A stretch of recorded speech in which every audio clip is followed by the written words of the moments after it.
Good morning बच्चों। आज हम शिवानी की जो एक कहानीकार हैं उनकी कहानी लाटी पढ़ेंगे।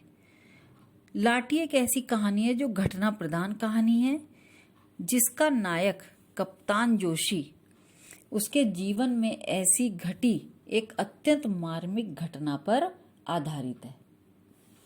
तो चलो शुरू करते हैं कहानी। लंबे देवदारों का झुरमुट झुक झुक कर गेठिया सैनेटोरियम की बलैया सी ले रहा था। कांच की खिड़कियों पर सूरज की आड़ी तिरछी किरणें मरीजों के क्लांत चेहरों पर पड़कर उन्हें बिठा देती थी। मतलब ये होता है कि जहाँ कप्तान जोशी अपनी पत्नी बानो के साथ, जो बीमार पत्नी थी, उसके साथ अस्पताल में रहता है, और वहीं का इसमें वर्णन है कि मौत की नगरी के मुसाफिरों के रोग जीर्ण, यानी कि जो रोग के कारण पीले चेहरे उनके पड़ गए थे, तो जब सुबह की मीठी धूप में क्षण भर को खिल उठते थे। आज टीबी सिरदर्द और जुकाम खांसी की तरह आसानी से जीती जाने वाली बीमारी है, पर आज से कोई 20 साल पहले टीबी मृत्यु का जीवंत आह्वान थी। तो मतलब कि जो पहले टीबी थी वो आसानी से सही नहीं होती थी। 20 साल पहले की इसमें ये बातें हैं, जो पहले बहुत ही असाध्य रोग था, यानी कि टीबी एक असाध्य रोग था। तो भुवाली से भी अधिक मांग तब गेठिया सैनेटोरियम की थी। काठ गोदाम से कुछ ही मील दूर एक ऊंचे पहाड़ पर गेठिया सैनेटोरियम के लाल लाल छतों के बंगले छोटे छोटे गुलदस्ते से सजे थे। 3 नंबर के बंगले का दुगना किराया देकर कप्तान जोशी स्वयं अपनी रोगिणी यानी कि बीमार पत्नी के साथ रहता था। बंगले के बरामदे में पत्नी के पलंग के पास वह दिन भर आराम कुर्सी डाले बैठा रहता। कभी अपने हाथों से टेम्परेचर चार्ट भरता और कभी समय देख देख कर दवाइयां देता। पास के बंगले के मरीज बड़ी तृष्णा और चाव से उनकी कबूतर सी जोड़ी को देखते, यानी कि कप्तान जोशी अपनी पत्नी बानो से अत्यंत प्रेम करता था और उसकी सेवा में ही लगा रहता था। ऐसी घातक बीमारी में कितने यत्न और स्नेह से सेवा करता था कप्तान जोशी। कभी उसके आनंदित चेहरे पर झुंझलाहट या खींच की अस्पष्ट रेखा भी नहीं उभरती थी, यानी कि कभी भी वह उसकी सेवा करने से पीड़ित नहीं होता था, अपितु बड़े आनंद के साथ उसकी देखभाल करता था। कभी वह घुंघराले बालों को ब्रश से संवारता, बड़े ही मीठे स्वर में पहाड़ी जोड़े गाता, जिनकी मिठास में तिब्बती बकरियों के गले में बंधी बजती रुनकती घंटियों की सी छुनक रहती। पहाड़ी मरीज बिस्तरों से पुकार कर कहते, वाह कप्तान साहब एक और। कप्तान अपने पलंग से घुली मिली सुंदरी बानो की ओर देख बड़े लाड़ से मुस्कुरा देता। बानो का गोरा चेहरा बीमारी से एकदम पीला पड़ गया था और उसकी बड़ी बड़ी आंखें और बड़ी हो गई थीं। शांत तरल दृष्टि से वह कप्तान को दिन रात टुकुर टुकुर देखती रहती। विवाह के 2 वर्ष पश्चात यही उनका वास्तविक हनीमून था, जहाँ न अम्मा चाची और ताई की शासन की लगाम थी, न नई बहू के घूंघट की बंदिश। पिंजड़े की चिड़िया आजाद कर दी गई थी, किंतु अब उसके कमजोर डैनों में उड़ने की ताकत नहीं थी। डैने मतलब पर। कप्तान उसके दुर्बल तप्त हथेली को, तप्त यानी कि गरम हथेली को अपनी कसरती मुट्ठी में बड़े प्यार से दबाकर सहलाने लगता, तो उसकी सीख सी कलाई की सोने की चूड़ी सर सर कर कोहनी तक सरक जाती।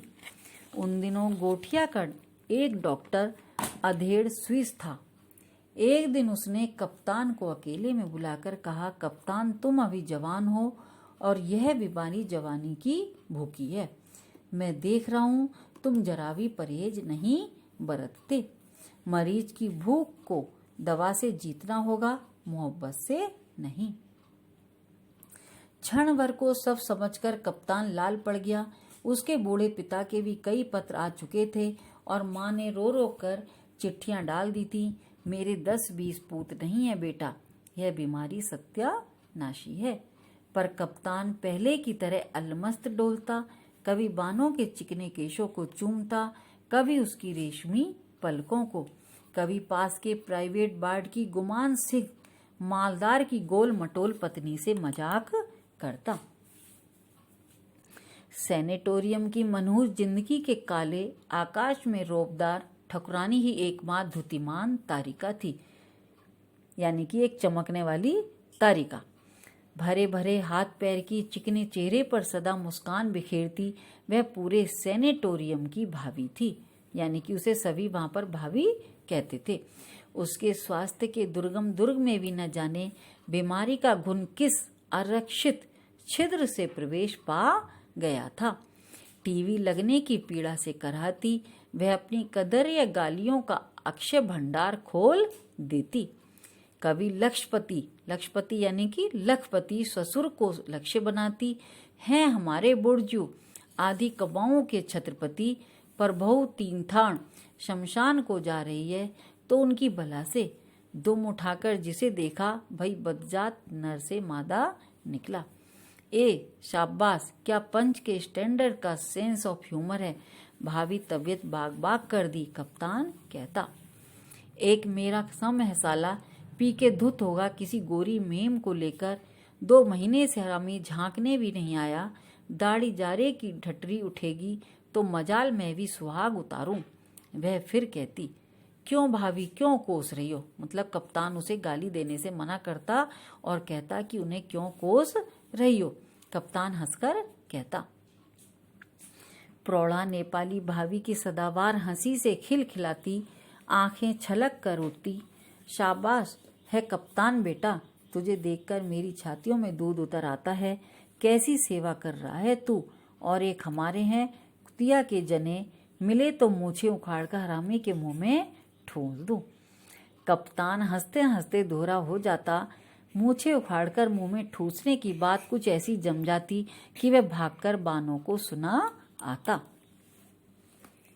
नेपाली भाभी की पति की असंख्य मोटरें अल्मोड़ा नैनीताल को घेरे रहती। चाय के बगीचों का अंत नहीं था, किंतु उनके वैभव ने पत्नी के प्रति प्रेम और मोह की बेड़ियां काट दी थीं। क्योंकि वह संपन्न परिवार से थी, लेकिन उसके परिवार का उसे देखने कोई भी नहीं आता था। 1 वर्ष से वे एक बार भी उसे देखने नहीं आए। एक दिन कप्तान ने देखा नेपाली भाभी की खांसी बहुत ही बढ़ गई है।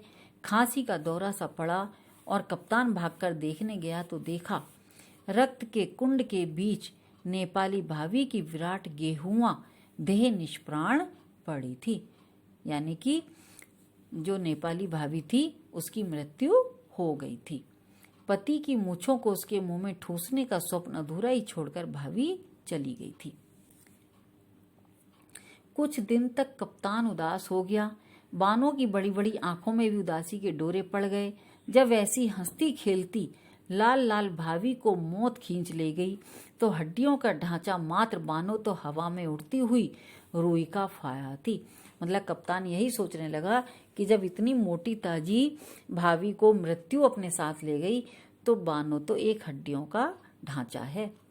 भाभी की मौत आकर जैसे उन दोनों के कान में कह गई थी कि जिंदगी कुछ ही पलों की है। उन अमूल्य पलों के अमृत स्वरूपी रस की अंतिम बूंद भी उन दोनों को छोड़ना मंजूर न था। नित्य निकट आती मौत ने बानों को चिड़चिड़ा बना दिया, पर जैसे इकलौते जिद्दी दुर्बल बालक की हर जिद को स्नेहमयी माता हंस खेल कर झेल लेती है, वैसे ही कप्तान हटीली बानों की हर जिद पूरी करता। कि जैसे एक बालक की जिद को माता पूरी करती है, उसी तरह से बानो भी रोग के कारण इतनी जिद्दी हो गई थी, लेकिन कप्तान उसकी हर जिद पूरी करता।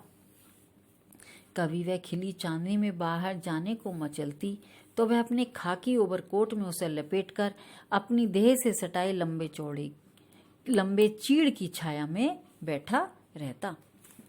बानो को विवाह के ठीक तीसरे ही दिन छोड़कर उसे बसरा जाना पड़ा था। यानी कि अब वह पुरानी बातों को सोचता है कि जब बानो के साथ उसका विवाह हुआ था तो वह तीसरे दिन ही उसे छोड़कर चला गया था। उन 3 दिनों में खाकी वर्दी में कसे 6 फुटे शरीर और भूरी भूरी मूछों को देखकर बानो से जितना ही कटी कटी छिपी फिरती, वह उसे पाने को उतना ही उन्मत्त हो उठता। उसे देखते ही वह अपनी मेहंदी लगी नाजुक हथेलियों से लाज से गुलाबी चेहरा ढंक लेती। दूसरे दिन बड़ी कठिनता से कप्तान उसके मुंह से धीमी फुसफुसाहट में उसका नाम कहलवा पाया था। बहुत धीमे स्वर में ही पुण्य निवेदन की भूमिका बांधनी पड़ी थी, क्योंकि पास के कमरे में ही ताऊजी लेटते थे। क्या नाम है तुम्हारा? उसकी तीखी ठुड्डी उठाकर कप्तान ने पूछा था। बानो। उसके पतले होठ हिलकर रह गए। राम राम, मुसलमानी नाम, कप्तान ने हंसकर छेड़ दिया। सब यही कहते हैं, मैं क्या करूं? बानो की आंखें छलक उठी। मैं तो तुम्हें छेड़ रहा था। कितना प्यारा नाम है। पहाड़ी नाम भी कोई नाम होते हैं भला। सरूली, परूली, रमा, खष्टी। मैं बोला, कितने साल की हो तुम बानो? इस आषाढ़ में मुझे 16वां लगेगा। बानो ऐसे उत्साह से बोली जैसे उसने आधी जिंदगी पार कर ली हो। कप्तान का दिल भर आया। अपनी खिलौने सी बहू को उसने खींचकर हृदय से लगा लिया। पहले वह अपने ताऊ और पिता से सख्त नाराज हो गया था। कहाँ वह ठसकेदार बांका कप्तान और कहाँ हाई स्कूल पास छोकरी को पल्ले बांधकर रख दिया था।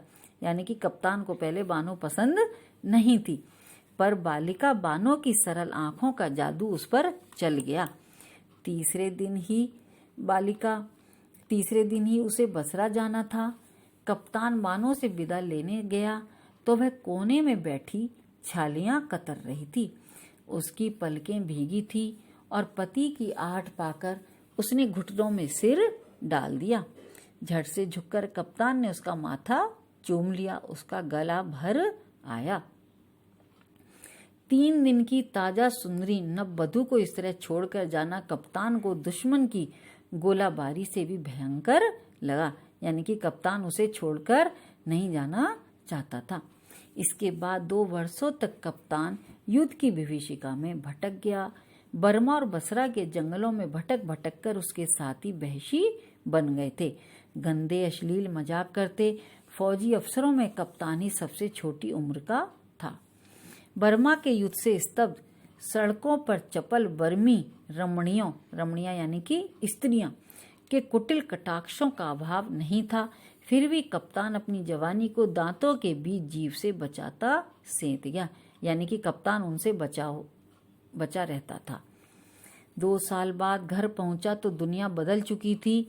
उन 2 वर्षों में बानो ने 7 नंदों के ताने सुने, भतीजों के कपड़े धोए, ससुर के होज बिने, पहाड़ की नुकीली छतों पर 5 शेर उड़द पीसकर बड़ियां तोड़ी। कभी सुनती उसके पति की जापानियों ने कैद कर लिया है, अब वह कभी नहीं लौटेगा। सास और चचिया सास के व्यंग्य बाण उसे छेद देते। वह घुलती गई और एक दिन 6 का तक्षक कुंडली मारकर उसकी नन्ही सी छाती पर बैठ गया। यानी कि अब बानो बीमार हो चुकी थी। उसे सैनेटोरियम भेज दिया गया था। दूसरे ही दिन कप्तान बानो को देखने चल दिया तो घर वालों के चेहरे लटक गए। मतलब कि घर वाले नहीं चाहते थे कि कप्तान बानो से अब कोई मतलब रखे। गेठिया पहुंचा और एक प्राइवेट वार्ड के बरामदे में लेटी बानो को देखकर उसका कलेजा उछलकर मुंह को आ गया। 2 वर्षों में बानो घिसकर और भी बच्ची बन गई थी। यानी कि बानो अब इतनी दुबली पतली हो गई थी कि बच्ची के समान लगने लगी थी। कप्तान को देखकर उसकी तरल आंखें खुली ही रह गईं। Thank you.